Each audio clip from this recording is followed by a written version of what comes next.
Et votre invité aujourd'hui en direct sur Boursorama, c'est Florian Philippot. Bonjour. Bonjour. Vice-président du Front National, député européen. On va le dire tout net, François Fillon c'était pas le candidat que Marine Le Pen pensait affronter. On peut retrouver des interviews en juin, elle disait que elle pensait que ce serait elle-même Juppé. Elle a été abusée par les sondages. Faut pas croire les sondages. Non, sérieusement, vous reconnaissez que c'est pas le scénario qu'elle avait prévu, que vous aviez prévu. Vous l'admettez, vous êtes trompé comme tout le monde. C'est pas le scénario c'est un scénario qui avait été objectivement, je pense, imaginé par peu de monde. Voilà. Bon, ceci dit, moi, je suis assez désireux et même très désireux maintenant d'entrer dans le débat avec François Fillon. Je pense que c'est un très bon candidat pour nous. Je vais vous le dire. C'est un candidat. C'était pas un candidat idéal, pardon, Alain Juppé. Non, mais qui va trancher. Alain Juppé, le tenant de l'identité heureuse, l'adepte du multiculturalisme. C'est pas votre tasse de thé, je veux dire. Oui, enfin, je veux dire, vous savez, nous on a toujours fait l'analyse qu'entre les trois, Sarkozy, Juppé, Fillon, ayant appartenu au même gouvernement, aux mêmes majorités pendant des décennies et des décennies, de toute façon, il n'y avait aucune différence. Il y avait des différences de discours, de campagne, mais je crois que les Français ne sont plus dupes de cela. Non, on va rentrer dans le débat. François Fillon, c'est intéressant parce qu'il se positionne très clairement. Très clairement, la mondialisation sauvage a son candidat, et ce candidat s'appelle François Fillon. Alors ça veut dire un programme économique et social d'une très grande dureté. C'est ce que dit la gauche. Sauf que la gauche, je ne crois pas qu'elle ait des leçons à donner de ce point de vue-là, mais c'est un programme qui veut même revenir d'une certaine manière au principe du 19e siècle. Pas de sécurité sociale, pas de durée légale du temps de travail. Il a parlé d'un bouclier social, il est peut-être un petit peu en train de rétropédaler là-dessus. S'il rétropédale déjà, ça veut dire que ce candidat a déjà un énorme problème. C'est-à-dire que le lendemain de son élection à la primaire, il serait déjà en train de rétropédaler, je ne sais pas. En tout cas, pour l'instant, il a dit son programme, et son programme est d'une grande violence. Augmentation de la TVA, suppression massive de services publics. Moi, je pense notamment à nos personnes âgées qui veulent se soigner. Je pense aux classes moyennes, aux classes populaires. Qui pourra se soigner demain dans la France de François Fillon si par malheur il était élu? Soit les clandestins avec l'AME, l'aide médicale d'État, soit les très très riches, parce qu'eux auraient les moyens. Écoutez, la sécurité sociale, c'était le 4 octobre 1945, c'est pas quelque chose qui, à mon avis, doit être remis en cause et détruit, certainement pas au moment où nous avons 10 millions de chômeurs et 6 millions de pauvres. Mais de par son positionnement, encore une fois, je suis d'accord, on peut entendre ce que vous dites là, mais sur son positionnement, qui est autoritaire mais pas trop, qui est conservateur sur les questions de société, qui est plutôt libéral en économie, sur le plan de l'honnêteté, il n'a pas de casserole comme ça derrière. Est-ce qu'il peut venir marcher sur les plates-bandes du Front National? C'est la question qu'on se pose. Écoutez, on dit candidat de la mondialisation sauvage, donc ça a aussi un impact en matière régalienne.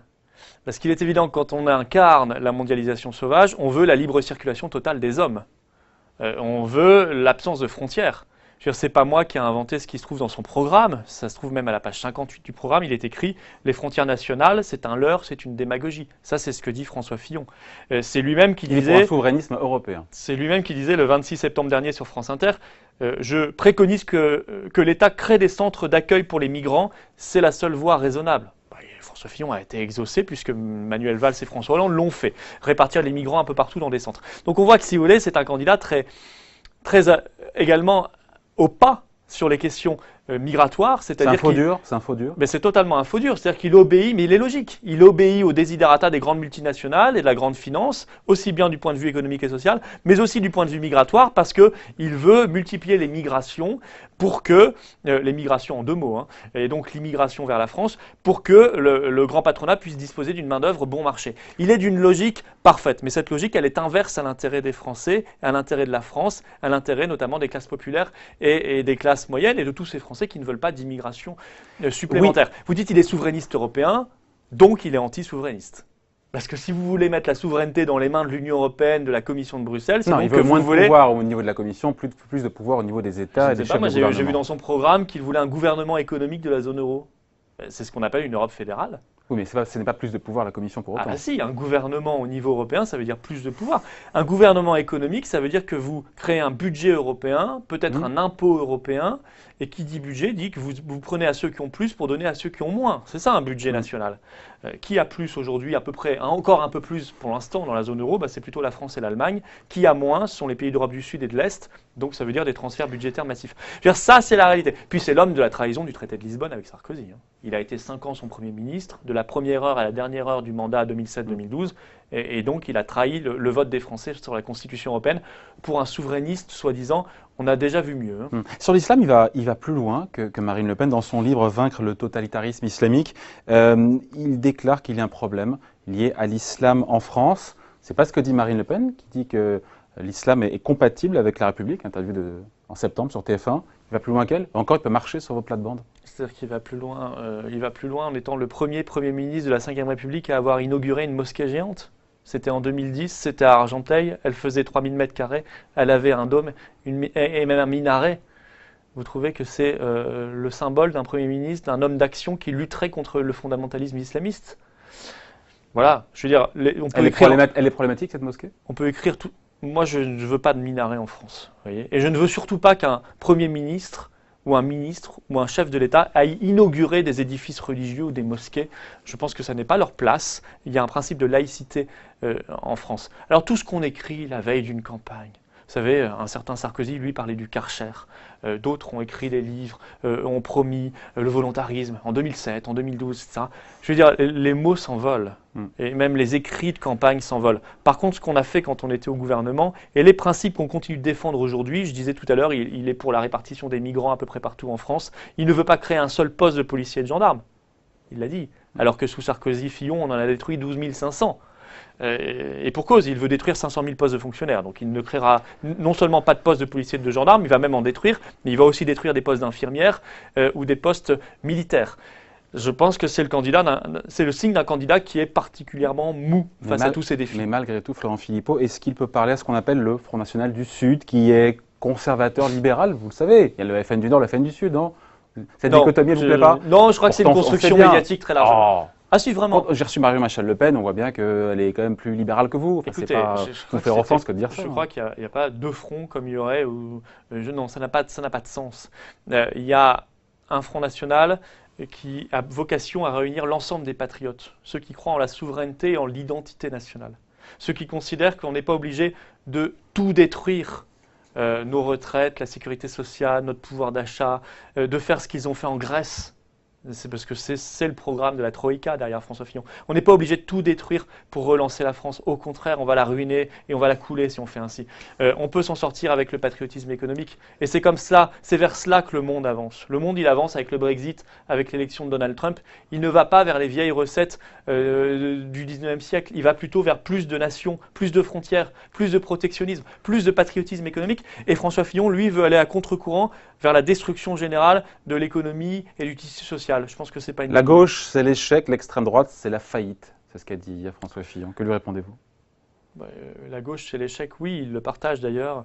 Ils avaient même fait l'ouverture à la gauche quand ils étaient au pouvoir. Il était Premier ministre d'un gouvernement dans lequel se trouvaient Bernard Kouchner et quelques autres ministres socialistes. Donc ils connaissent effectivement bien, ils l'ont vu de près, l'échec de la gauche et de la droite. L'extrême droite, je ne sais pas, en France, l'extrême droite fait 0,8%. Donc, alors s'il parle... Il parle du Front National. S'il parle du Front National, avec une petite insulte au passage, on est habitué. Je ne vois pas de quoi il parle. Nos villes se portent très bien. Elles sont en train de se désendetter. En revanche, je connais un gouvernement qui, lui, a augmenté la dette de 600 milliards d'euros en 5 ans. Il y a une petite crise qui est passée par là aussi, il y a une petite crise mondiale. Et la dette a monté quasiment dans les mêmes proportions dans tous les pays du monde. Oui, d'accord. Donc, soit dit en passant. Oui, mais enfin, on aurait aimé à ce moment-là qu'on nous évite le couplet du « moi je suis un meilleur gestionnaire que les autres, je suis un bon gestionnaire », etc. Non, il a augmenté la dette de 600 milliards d'euros. Aujourd'hui, quasiment un tiers de la dette française est héritée de la période 2007-2012. C'est considérable. En même temps, ce n'est pas le scénario que vous aviez anticipé, c'était compliqué d'imaginer cette victoire de François Fillon. En même temps, à vous écouter, vous n'allez pas recalibrer votre stratégie présidentielle? Mais il est à l'inverse de nous. Nous, on est là pour offrir un projet aux Français. Vous savez, dans quelques jours, on fera une grande convention sur l'énergie et l'écologie. Il y a un gisement d'emplois énorme dans l'hydrogène, dans la sécurisation et la modernisation de la filière nucléaire, dans la réhabilitation des logements. Quelques jours après, on fera une grande convention sur la santé. Ça prendra d'ailleurs tout son sens face aux propositions de régression de François Fillon. D'américanisation du système.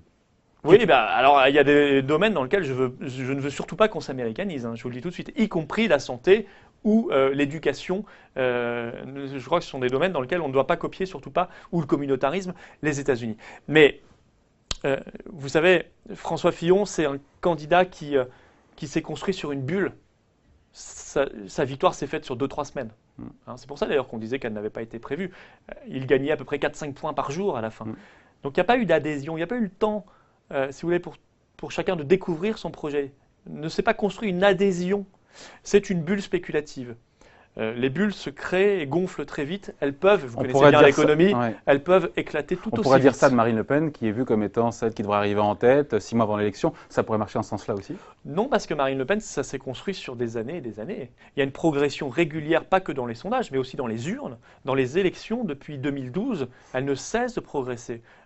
Européenne, puis départementale, puis régionale. On a eu de cesse de progresser, de consolider, parce que les Français ont découvert peu à peu notre projet et ont manifesté une adhésion.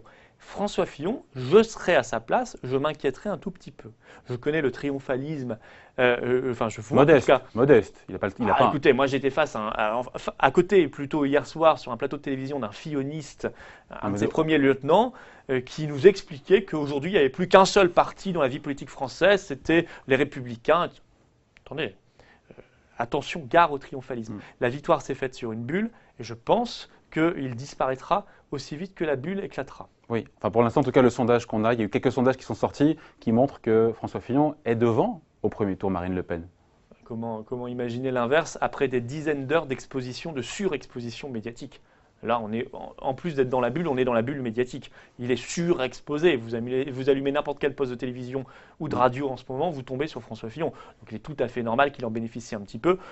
Mais vous savez, la campagne, c'est 5 mois avant le premier tour, puis 2 semaines de campagne d'entre-deux tours. On aura beaucoup de choses à se dire et je crois que le débat sera très intéressant. Donc à vous écouter, malgré ce qu'on a pu lire, c'est pas le scénario le plus difficile non, moi, je pense que c'est un pour bon Marine scénario. Le Pen, François Fillon. Je pense que c'est même au contraire un très bon scénario. Quoi qu'il arrive, c'est bien.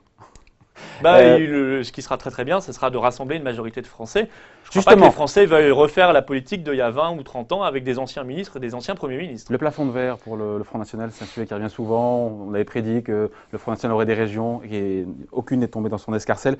Qu'est-ce qui manque aujourd'hui? Où se trouvent les réserves de voix? À gauche, il y a Mélenchon qui occupe l'espace aussi, avec des similitudes dans le programme en matière d'économie quand même. Et puis à droite, il y a Fillon aussi, François Fillon, qui occupe aussi bien l'espace. Ils sont, où est-ce que Mélenchon, pour moi, c'est l'hyperfiscalité pour financer l'hyperimmigration. Et c'est un manque de clarté totale sur la question européenne. Il avait même voté oui à Maastricht. Voilà, donc je pense que ces comparaisons sont hasardeuses. Plafond de verre. On disait la même chose pour le Brexit. Le Brexit ne peut pas l'emporter. Trump. On disait la même chose pour Trump. Trump a commencé à 1% même dans les primaires et il a fini élu président des États-Unis. Vous voyez, donc en Autriche, là, je crois que c'est dimanche prochain, ils votent pour leur président de la République.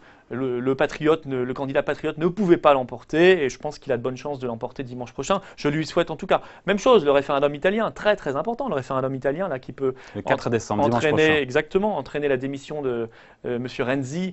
Il a dit qu'il ne démissionnerait pas même s'il perdait. Bon, il a changé d'avis parce qu'il avait dit l'inverse il y a 2 semaines. Oui. Bon, en tout cas, ça sera quand même un élément très intéressant. Et oui, il disait probablement cela parce qu'il pensait, vu les sondages, qu'il allait gagner. Mais les sondages se sont renversés. Parce que les Français, comme les Italiens, comme les Allemands, comme les Britanniques, en ont marre de ce système où c'est une petite caste qui décide à l'avance pour eux ce qu'ils doivent voter. Eh bien, vous voyez, le plafond de verre dans ces conditions n'existe plus. On est dans un nouveau monde et dans ce nouveau monde, il n'y a pas d'impossible. L'impossible devient possible. Dans ce nouveau monde, il y a notamment des primaires, vous me voyez venir chez les Verts, des primaires à droite, chez les Républicains, des primaires à gauche. Pas de primaire, on l'a compris évidemment pour 2017, mais pour 2022, là c'est à titre personnel, qu'il y ait une primaire pour, je sais pas, il y a Marie-Maréchal Le Pen, il n'y a pas que les gens de la famille, mais on dit les FN du Sud, les FN du Nord, il n'y aurait pas moyen justement d'ouvrir ça et de... Écoutez, pour l'instant, la seule primaire... C'est pas un bon exercice démocratique quand même que donner la parole au peuple.